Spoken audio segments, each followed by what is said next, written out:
মসজিদে হবে এলান,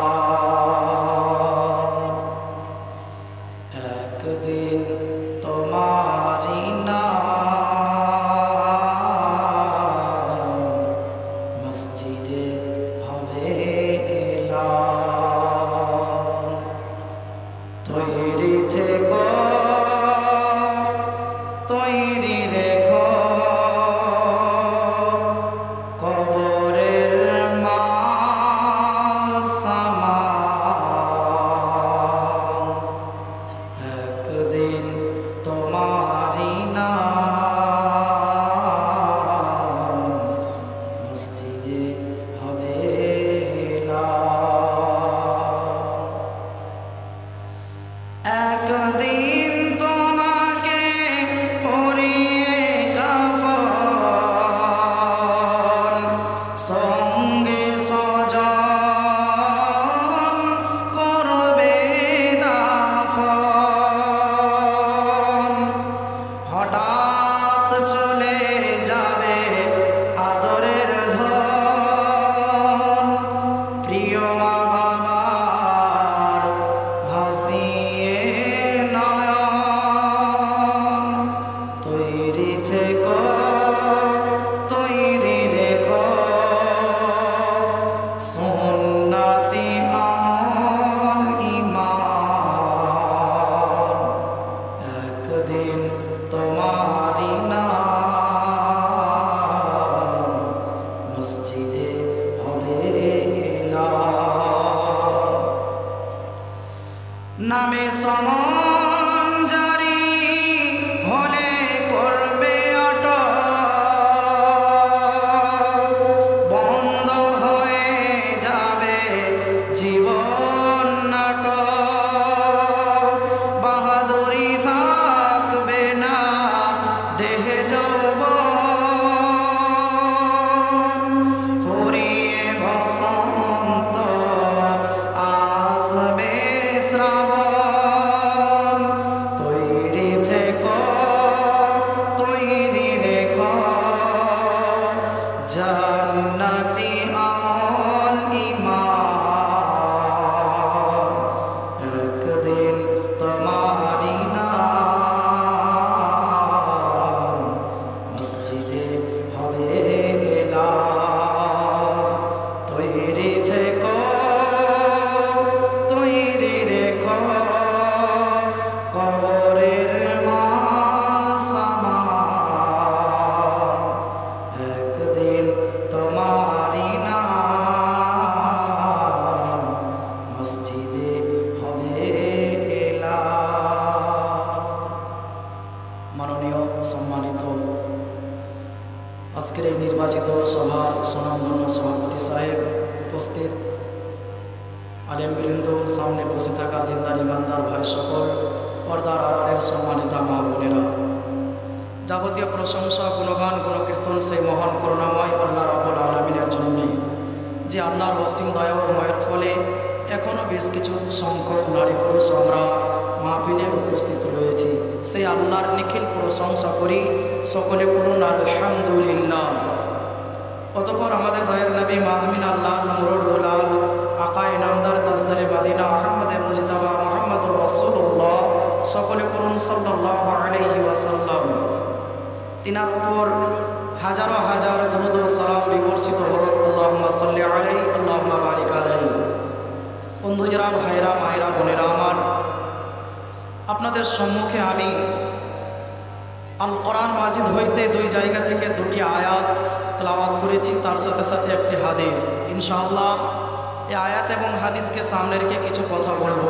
জি, আপনারা যতক্ষণ থাকবেন মনোযোগ সহকারে আলোচনাগুলো শুনুন। মা বোনেরা আমার, আপনারা এক অপরে গল্পগুজব না করে আপনাদের মুখটাকে বন্ধ করে কানটাকে গড়িয়ে দিন মাইকের দিকে, তাহলে আপনি এখান থেকে কিছু নিয়ে যেতে পারবেন।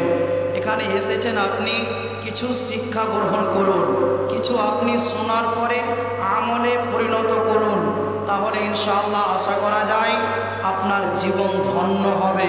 আপনি এই জায়গায় এসেছেন, কিছু নিয়ে যেতে পারবেন না, কিছু আপনি অনুধাবন করবেন না, তাহলে এখানে থাকা আর যারা বাড়িতে শুতে আছে তাদের থাকা সমান।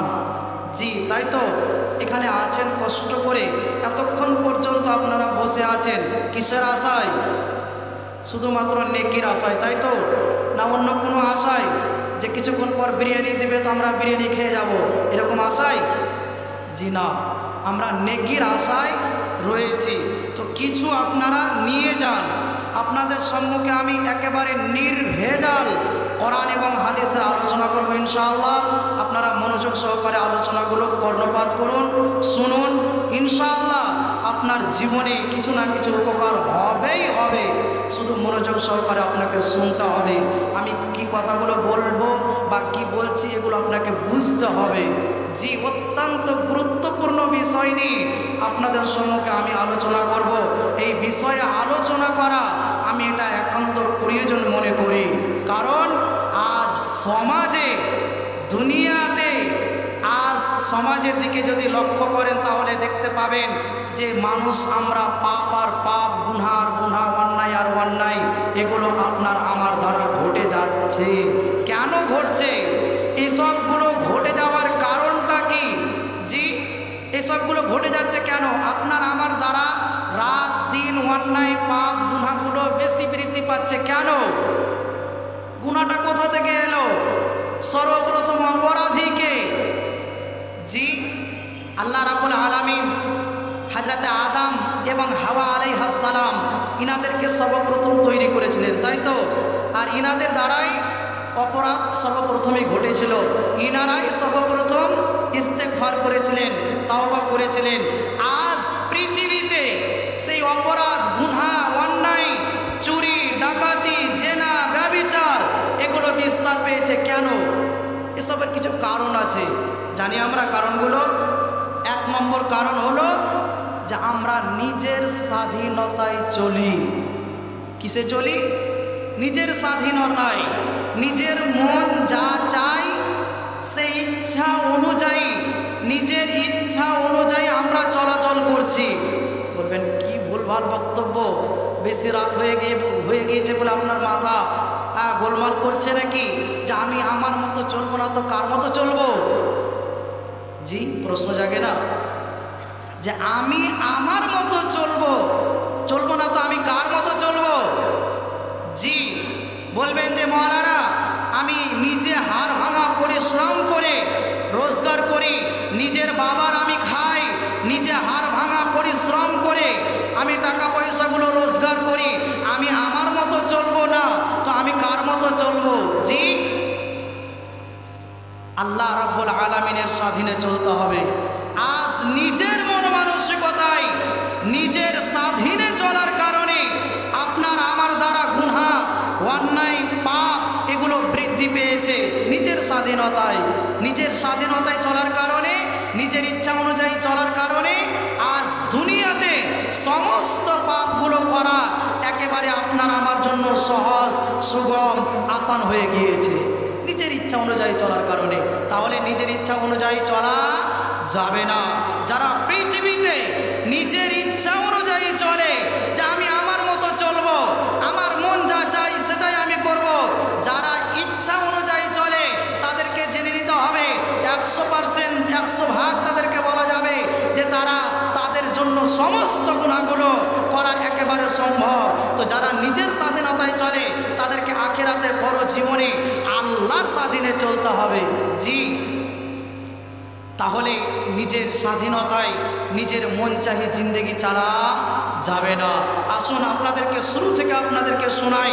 আত-তাওবাত শব্দটি হলো আরবি শব্দ, এর অর্থ হলো প্রত্যাবর্তন করা, ফিরে আসা, অনুতপ্ত হওয়া। ইসলামী পরিভাষায়, ইসলামের শরীয়তের পরিভাষায় কোনো অন্যায় বা অপরাধমূলক কাজ হয়ে যাওয়ার পরে সে অন্যায় কাজকে ছেড়ে দিয়ে ভালো কাজে ফিরে আসা, একে ইসলামী শরীয়তের পরিভাষায় তাওবা বলা হয়। ওলামা ইকরামের মতে ইসলামের নির্দেশ অনুযায়ী প্রতিটা গুনাহ থেকে তাওবা করা ওয়াজিব। জি, তবে তাওবার প্রধানত শর্ত তিনটি। 1 নম্বর, তাওবাকারীকে গুনাহ থেকে দূরে থাকতে হবে। 2 নম্বর, সে তার কৃত গুনার জন্য অনুতপ্ত হবে। 3 নম্বর, আর জীবনে গুনাহ করব না, এই দৃঢ় প্রতিজ্ঞা করতে হবে। যদি এই 3টি শর্ত মেনে তাওবা করে, আশা করা যায় তাওবা গৃহীত হবে। এই 3টি শর্ত ছাড়া আরেকটি শর্ত রয়েছে, সেটা হলো বান্দার সাথে জড়িত। যেগুলো আল্লাহ এবং বান্দার মাধ্যমে হয়, সে সমস্ত অপরাধগুলো আল্লাহ রাব্বুল আলামিন তিনি চাইলে মাফ করে দিতে পারেন, কিন্তু ওই বান্দার অপরাধটাকে মাফ করবে না। কেমন? বন্ধুরা আমার, মনে করেন যে আমি একজন শক্তিশালী মানুষ, আমার অনেক ক্ষমতা রয়েছে, আমার অনেক পাওয়ার রয়েছে, আমার অনেক শক্তি রয়েছে বলে আমি লোকদেরকে মারধর করি। আমার ক্ষমতা আছে বলে আমি লোকদের প্রতি আঘাত করি। আমার শক্তি আছে বলে আমি এক অপরের জমি জায়গা দখল করে নিই। আমার শক্তি আছে বলে আমি রাস্তাঘাটে অন্ধকারে মানুষের ব্যাগ থলে কেড়ে নিই, টাকা মোবাইল আমি কেড়ে নিই। আমার ক্ষমতা আছে বলে আমি নির্ভয় ব্যক্তিদের প্রতি অত্যাচার চালাই। বন্ধুরে আমার, এতগুলো অন্যায় অপরাধ আমার দ্বারা ঘটে গেল। যেরকম মানুষ দুনিয়াতে নাই, যে ক্ষমতা আছে বলে লোকদেরকে ক্ষমতা দেখিয়ে বেড়ায়, মারধর করে, অন্যায়ভাবে জমি জায়গা দখল করে নেই, অন্যায়ভাবে আঘাত বেত্রাঘাত চালিয়ে যায়। জি কিসের জন্য? যে ক্ষমতা আছে বলে আমি এতগুলো অন্যায় অপরাধ করে ফেললাম। এরপরে আমার মনের ভিতরে অনুশোচনা এলো, অনুশোচনা জাগলো। কিসের অনুশোচনা? ইয়া রাব্বাল আলামিন, আল্লাহ গো, আমি একজন মানুষ হয়ে, আমি একজন তোমার বান্দা হয়ে আমার ক্ষমতা দেখাতে গিয়ে আমি নানান জনের প্রতি অপরাধ চালালাম, আমি অন্যায় চালালাম, আমি অপরাধ চালালাম, আমি জমি জায়গা দখল করে নিলাম, দোকানপাট আমি লুট করে নিলাম, আমি রাস্তাঘাটে চিন্তায় শুরু করলাম। আমার ক্ষমতা আছে বলে আমি লোকদেরকে ক্ষমতা দেখালাম। এরপরে আমার মনের ভিতরে অনুশোচনা জাগলো, আমার মনের ভিতরে আশা আকাঙ্ক্ষা অনুশোচনা জাগলো যে আল্লাহ গো, আমি একজন বান্দা হয়ে আমি এভাবে মানুষের প্রতি অত্যাচার জুলুম চালালাম, আমি মানুষের প্রতি অন্যায় চালালাম। আল্লাহ তুমি আমাকে ক্ষমা করে দাও, আল্লাহ তুমি আমাকে মাফ করে দাও। আল্লাহ গো, তুমি সব কিছু জানো, আল্লাহ তুমি সব কিছু দেখেছ। 7 আসমানের উপর থেকে, আরশে আজিম থেকে আল্লাহ রাব্বুল আলামিন তুমি সব কিছু দেখেছ, সব কিছু তুমি শুনেছ। আল্লাহ তুমি দেখেছ ওই ব্যক্তির প্রতি আমি অত্যাচার চালিয়েছি, জুলুম চালিয়েছি। আল্লাহ তুমি আমাকে ক্ষমা করে দাও। এভাবে যদি আমরা একবার দুইবার কেন হাজার হাজার বার আল্লাহ রাব্বুল আলামিনের যদি আমরা ইস্তেগফার, আল্লাহ রাব্বুল আলামিনের দরবারে যদি ইস্তেগফার করি, ক্ষমা প্রার্থনা করি, আল্লাহ রাব্বুল আলামিন কোশ্চেন কালেও আপনার আমার এই অপরাধ ক্ষমা করবে না। কারণ সেটা আল্লাহর সাথে সম্পর্ক নয়, সেটা হলো বান্দার সাথে সম্পর্ক। কেমন বান্দার সাথে সম্পর্ক? আমি যার উপর অত্যাচার চালালাম, যার উপর আমি আঘাত চালালাম, তার কাছে গিয়ে ক্ষমা চেয়ে নিতে হবে। সে যদি ক্ষমা করে দেয় তাহলে আপনার ভাগ্য ভালো, নসিব ভালো। আর যদি সে ক্ষমা না করে দেয় তাহলে আপনার দুর্ভাগ্য। আমি এক অপরের গীবত করলাম, আমি অপরজনের গীবত করলাম, পরনিন্দা করলাম, আর তার কাছে গিয়ে ক্ষমা প্রার্থনা করে নিতে হবে যে ভাইরা আমি তোমার গীবত করেছিলাম। এভাবে যদি সে ক্ষমা করে দেয় তাহলে আপনার ভাগ্য ভালো, আর যদি সে ক্ষমা না করে তাহলে আপনার দুর্ভাগ্য।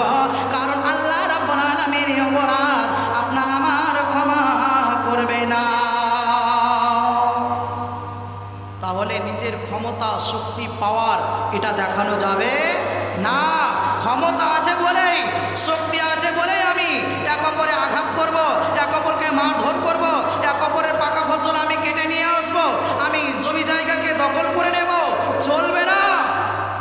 জি, এই ক্ষমতা বেশি দিনের নয়, এই ক্ষমতা নষ্ট হয়ে যাবে। হালাকা আন্নি সুলতানিয়া, মানুষেরা যেই দিন পরজীবনে যাবে সেই দিন আফসোস করবে, আল্লাহ আমার সেই ক্ষমতা, সেই পাওয়ার আমার কোথায়, সেই আমার ক্ষমতা কোথায়? সে ক্ষমতা তো আমার কোনো কাজে দিল না, সে শক্তি তো আমার কোনো উপকারে এলো না। সেই দিন মানুষ আফসোস করবে। তাহলে এক অপরে ক্ষমতা, শক্তি দেখানো যাবে না। ক্ষমতা আছে বলেই আপনি মানুষকে অত্যাচার চালাবেন, চলবে না। কারণ আল্লাহ রাব্বুল আলামিন তিনি সব কিছু দেখতে পান, আর সে আজিম থেকেই আল্লাহ তিনি দেখতে পান। আজ বন্ধু, এই যে হক, এই মানুষের উপরে হক, এই হকটাকে আমরা না হক করে দিই, আমরা প্রাপ্যটাকে দিই না। জমি জায়গা আমি বড় আছি বলে জমি জায়গাকে আমি হকটাকে তার হক মেনে নিই, আমি হকটা তার আদায় করি না। জিন্দেগিতে আল্লাহ ক্ষমা করবে না। যেগুলো বান্দার মাধ্যমে হয় সেগুলো আল্লাহ রাব্বুল আলামিন ক্ষমা করে দেবে। যতই অপরাধ হোক না কেন এই জুলুম অন্যায় আল্লাহ রাব্বুল আলামিন তিনি নিজের জন্য হারাম করেছেন। হাদিস শুনবেন, আনাবি জারিন রাদিয়াল্লাহু তাআলা আনহু قال قال رسول الله صلى الله عليه وسلم فيما رواه الله تبارك وتعالى انه قال يا عبادي اني حرمت الظلم على نفسي وجعلته بينكم محرما فلا تظلموا। আল্লাহ রাব্বুল আলামিন তিনি নিজের জন্য জুলুমকে হারাম করেছেন। আল্লাহ বলছেন ইয়া ইবাদি ইন্নী হারামতু যুলমা আলা নাফসি, হে আমার বান্দা বান্দীরা আমি আমার নিজের জন্য জুলুমকে হারাম করে দিয়েছি। ফালা তাযলামু, তা তোমাদের জন্য হারাম করে দিয়েছি। অতএব তোমরা এক অপরের জুলুম করবে না, এক অপরের প্রতি অত্যাচার করবে না। এটা আল্লাহ তিনি নিষেধ করে দিয়েছেন বান্দা বান্দীদেরকে ডাক দিয়ে। এটা হাদিসে কুদসি। আল্লাহ রাব্বুল আলামিন নবীজি বলছেন, আল্লাহ রাব্বুল আলামিন বলেন ইয়া ইবাদি ইন্নী হারামতু যুলমা আলা নাফসি ওয়া জাআলতু বাইনাকুম মুহাররামান ফালা তাযালামু। আল্লাহ রাব্বুল আলামিন তিনি বলছেন, হে আমার বান্দা বান্দীরা জেনে রেখো আমি আমার জন্য নিজের জন্য জুলুমকে হারাম করে দিয়েছি, নিজের জন্য অন্যায়কে হারাম করে দিয়েছি, অত্যাচারকে হারাম করে দিয়েছি এবং তা তোমাদের জন্য হারাম করে দিয়েছি। খবরদার খবরদার, তোমরা এক অপরের প্রতি জুলুম করবে না, এক অপরের প্রতি অত্যাচার করবে না, এক অপরের প্রতি অন্যায় করবে না। এটা আল্লাহ রাব্বুল আলামিন তোমাদের জন্য হারাম করে দিলাম। এরপর আল্লাহ রাব্বুল আলামিন বলতে থাকেন ইয়া ইবাদি কুল্লুকুম দাল্লুন ইল্লা মান হাদাইতু ফাস্তাহদুনি আহাদুকুম। রে আমার বান্দা বান্দীরা তোমরা সকলেই পথভ্রষ্ট, তোমরা সকলেই অন্ধকারে রয়েছ, তোমরা সকলেই গুমরাহির মধ্যে রয়েছ, তোমরা অন্ধকারের মধ্যে রয়েছ, তোমরা জুলুমাতের মধ্যে রয়েছ। ইল্লা মান হাদাইতুহু, তবে তারা যারা হেদায়েতের পথে রয়েছে তোমরা আমার নিকটে হেদায়েত চাও, আমি আল্লাহ তোমাদেরকে সঠিক রাস্তা দেখিয়ে দেব। জি, অনেক মানুষের ডায়লগ দেখবেন চায়ের দোকানে বসে বসে যখন কোনো আলেম ওলামারা গিয়ে বলে আচ্ছা ভাই নামাজ পড়ো না কেন, কেন রোজা রাখো না, জি, তো তারা প্রতি উত্তরে কি বলে যে আল্লাহ আমাকে হেদায়েত করুক তখন আমি মসজিদ যাব, বলে না? জি বলে, বলে তারা ডায়লগ মারে চায়ের দোকানে বসে বসে যে আল্লাহ যখন আমাকে হেদায়েত করবে তখন আমি মসজিদে যাব, কোশ্চিন কালেও হেদায়েত হবে না। মনে করেন যে আপনি ট্রেন ধরবেন, কলকাতা যাবেন, তো ট্রেন ধরতে গেলে কোথায় যেতে হবে? কোন স্টেশন যাবেন? বারহারোয়া, বারহারোয়া স্টেশন এদিকে না, তো এইদিকে যাবেন। তো মনে করেন যে আপনি ট্রেন ধরবেন, কলকাতা যাবেন, তাই বলে আপনি এই রোডে দাঁড়িয়ে আছেন, ট্রেন আসবে? কিয়ামত হয়ে গেলে আসবে। কারণটা কি? এখানে রেল লাইন নাই, রেল লাইন না থাকার কারণে এখানে ট্রেন আসবে না। সেরকমই আপনাকে আমাকে হেদায়েত পাওয়ার জন্য চায়ের দোকানে বসে বসে ডায়লগ মারলে হবে না যে আল্লাহ আমাকে হেদায়েত করুক তো আমি মসজিদ যাব, আল্লাহ আমাকে হেদায়েত করুক তো আমি হাজি হব, আল্লাহ আমাকে হেদায়েত করুক তো আমি দান সদকা করব, আল্লাহ আমাকে হেদায়েত করুক তো আমি আল্লাহওয়ালা হব। কোশ্চিন কালেও তোমার ভাগ্যে হেদায়েত জুটবে না, কারণ তুমি চায়ের দোকানে বসে বসে তুমি বলো যে আল্লাহ আমাকে হেদায়েত করুক তখন আমি নামাজি হব, আল্লাহ হেদায়েত করুক তখন আমি আল্লাহওয়ালা হব। কোশ্চিন কালেও হওয়া যাবে না। হেদায়েত প্রাপ্ত হতে হলে হেদায়েতের জায়গায় আসতে হবে, মসজিদে নিয়মিত আসা লাগবে, মসজিদে আল্লাহর ঘর আসা লাগবে। যখনই আমরা আল্লাহর ঘরে এসে সালাত কায়েম করব, নামাজ কায়েম করব, সে সময়ে আমাদেরকে আল্লাহ রাব্বুল আলামিন সিরাতে মুস্তাকিম দেখিয়ে দেবেন। এটাই আল্লাহ বলছেন ইল্লা হাদাইতু ফাস্তাহদুনি আহাদুকুম। রে আমার বান্দা বান্দিরা তোমরা আমার নিকটে হেদায়েত চাও, আমি আল্লাহ তোমাদেরকে হেদায়েত দান করব, আমি আল্লাহ তোমাদেরকে সিরাতে মুস্তাকিম দেখিয়ে দেব।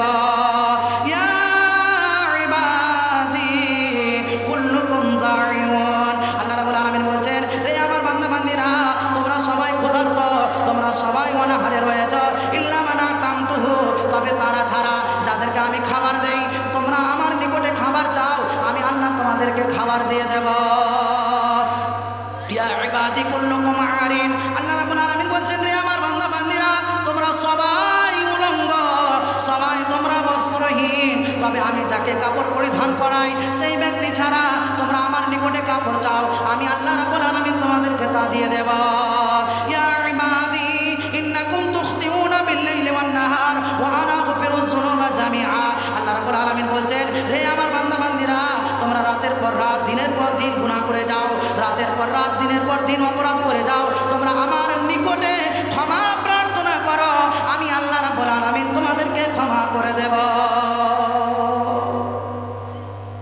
আল্লাহ বলছেন জীবনে পাপ হয়ে গিয়েছে, অন্যায় হয়ে গিয়েছে, তোমরা আমার নিকটে ক্ষমা প্রার্থনা করো, আমার নিকটে মাপ চাও, আমি আল্লাহ তোমাদেরকে ক্ষমা করে দেব, কারণ আমি ক্ষমার ব্যাপারে কোনো পরোয়া করি না। আল্লাহ কতটা ভালোবাসেন শুনুন, একটা হাদিস এবং আয়াত দ্বারা আপনাদেরকে প্রমাণ করে দিচ্ছি। একেবারে নির্ভেজাল নিখুঁত কোরআন এবং হাদিসের আলোচনা করে যাব আপনাদের সম্মুখে। জি, আপনারা একটু মনোযোগ সহকারে শুনুন আলোচনাগুলো। মা বোনেরা আমার, জানি না আপনারা আছেন নাকি সবাই বাড়ি চলে গিয়েছেন, আল্লাহ ভালো জানেন। যদি থেকে থাকেন তাহলে একটু মনোযোগ সহকারে আলোচনাগুলো শুনুন এবং বাড়ি আপনারা কিছু নিয়ে যান সাথে করে।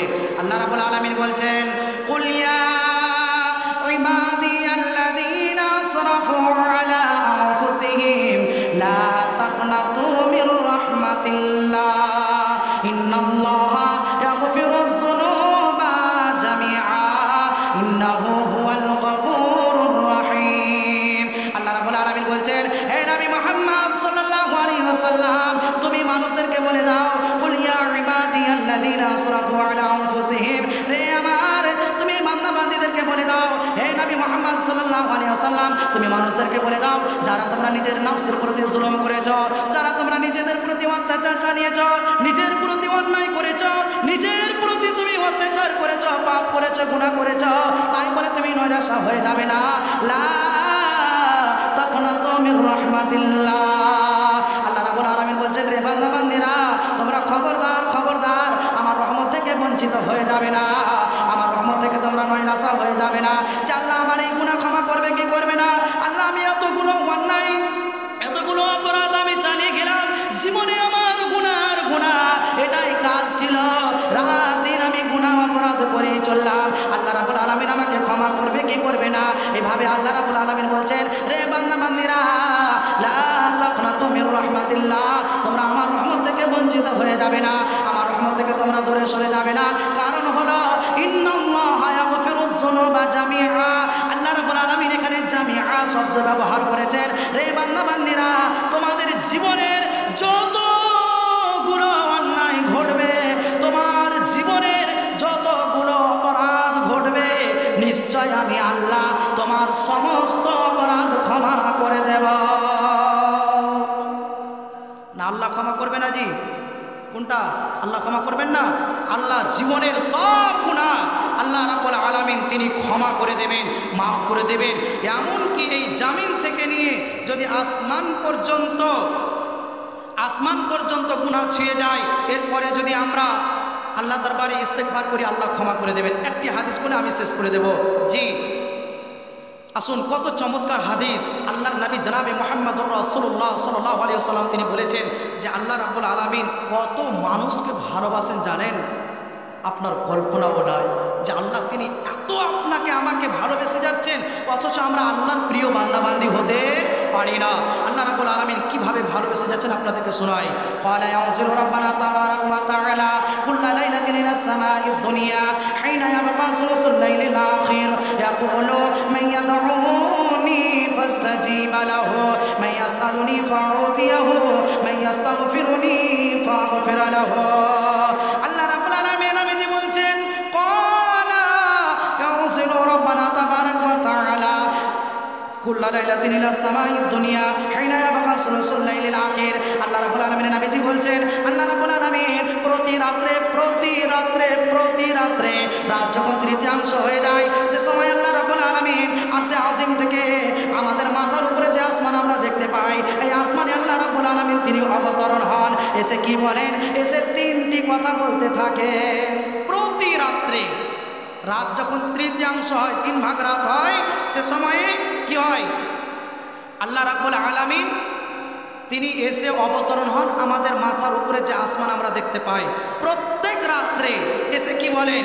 মাইয়াদউনি ফাস্তাজিবা লাহু। কে আছো বান্দা বান্দিরা যে তোমরা আমাকে ডাকো, আমি তোমাদের ডাকে সাড়া দেব। আমার নিকটে দোয়া করছো যে তোমাদের দোয়াটা আমি কবুল করে নেব। এরপরে আল্লাহ রাব্বুল আলামিন দ্বিতীয় পয়েন্টে ডাক দিতে থাকেন, মাইয়াসালুনি ফাউতিয়াহু।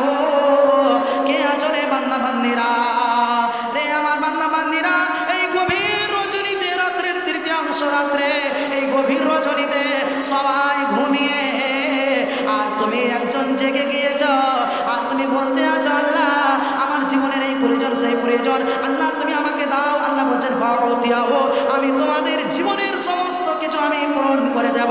তুমি যা কিছু আমার নিকটে চাইবে আমি আল্লাহ রাব্বুল আলামিন সব কিছু তোমার পথে কুরবান করে দেব, সব কিছু আমি তোমাকে দিয়ে দেব, সব কিছু আমি আল্লাহ তোমাকে দান করব।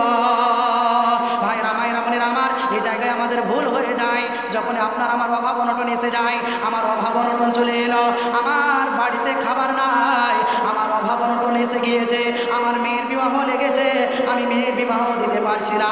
সেই কারণে আমরা কি করলাম, আমরা যেন গ্রুপ বন্ধন লোন নিতে আরম্ভ করলাম, আমরা যেন লোন নিতে শুরু করে দিলাম। বন্ধুর এটা চলবে না, চলবে না, এটা আল্লাহ রাব্বুল আলামিন টোটালি হারাম করে দিয়েছেন। এই হারাম কাজ আপনার দ্বারা করা সম্ভব নয়, এটা আপনি আল্লাহর বান্দা বান্দি হয়ে করতে পারেন না, এটা আল্লাহ রাব্বুল আলামিন আপনার জন্য হারাম করে দিয়েছেন, অতএব তা করা যাবে না। কিন্তু আজ হতভাগা মানুষেরা আমরা ওই আল্লাহরই বান্দা বান্দিরা বেকুবভাবে জন্মে গিয়েছি পৃথিবীর জামিনে।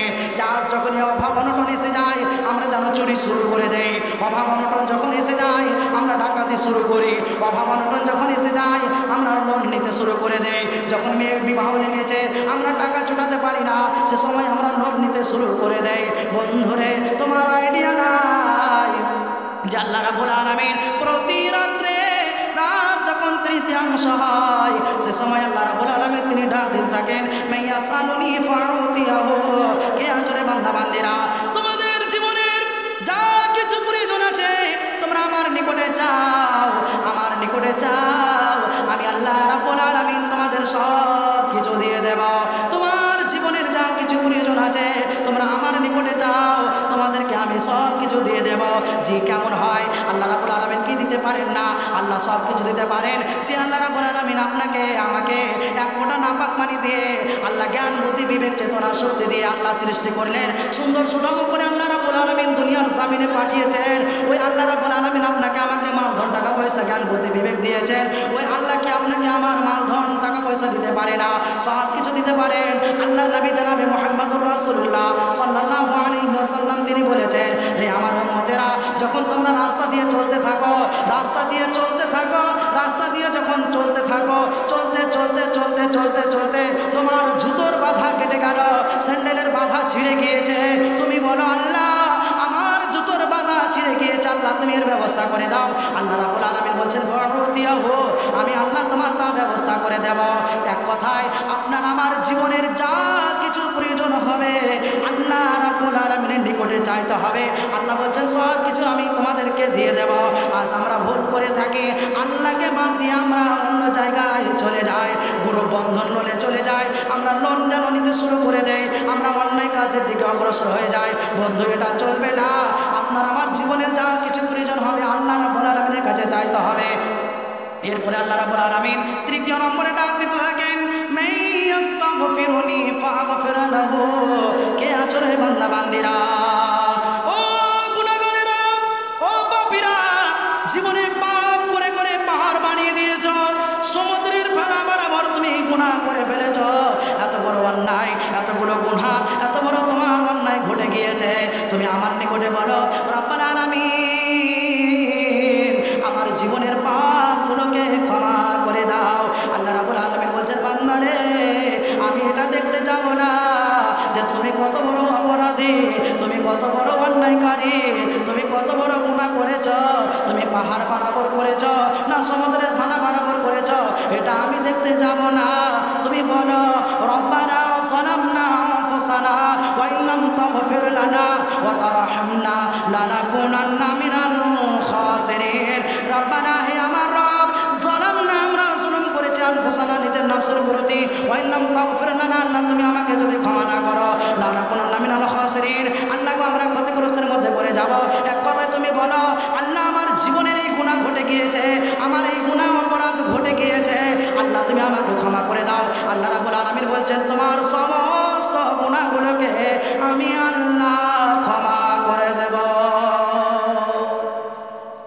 সব কিছু আল্লাহ রাব্বুল আলামিন ক্ষমা করে দিতে পারেন। যদি কেউ এমন ব্যক্তি কেউ বলে থাকেন যে আরে তুমি এত বড় অন্যায় করেছো, এত বড় জুলুম করেছো, আল্লাহ তোমাকে ক্ষমা করবে না, তুমি এত বড় অপরাধী, এত বড় গুনাহগার, আল্লাহ তোমাকে ক্ষমা করবে না। আল্লাহ রাব্বুল আলামিনের নবীজি বলছেন যে আল্লাহ রাব্বুল আলামিন বলেন, কে এমন আছে যে বলতে পারে, কসম কেটে বলতে পারে যে আল্লাহ তোমাকে গুনাহ, এই এত বড় গুনাহ করেছো, আল্লাহ ক্ষমা করবে না? যদি কেউ এমনটা বলে থাকে তাহলে আল্লাহ জানিয়েছেন যে আল্লাহ রাব্বুল আলামিন ওই ব্যক্তিটিকে ক্ষমা করে দেবেন, আর যে ব্যক্তি বলবে যে তোমাকে ক্ষমা করবে না, আল্লাহ রাব্বুল আলামিন ওই গুনাহটাকে তার উপরে চাপিয়ে দেবেন। তাহলে বলা যাবে না যে এই এত বড় গুনাহগার পাপী দেখে বলা যাবে না যে তোমার গুনাহ আল্লাহ ক্ষমা করবেন না। আল্লাহ রাব্বুল আলামিন সব কিছু ক্ষমা করে দিতে পারেন, আল্লাহ তিনি মাফ করে দেবেন। যাই হোক, আর আমি কথা বলছি না, ইঙ্গিত ইশারা হয়ে গিয়েছে। ইনশাআল্লাহ আল্লাহ যদি কোনোদিন হায়াতে বাঁচিয়ে রাখেন, এভাবেই কোরআন হাদিসের আলোচনা আপনাদের সম্মুখে আমি করে যাব।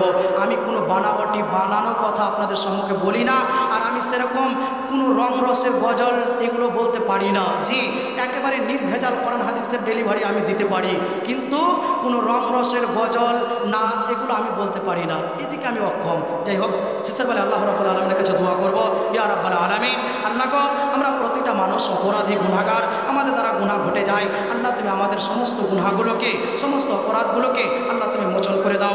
সকলে বলুন আমিন।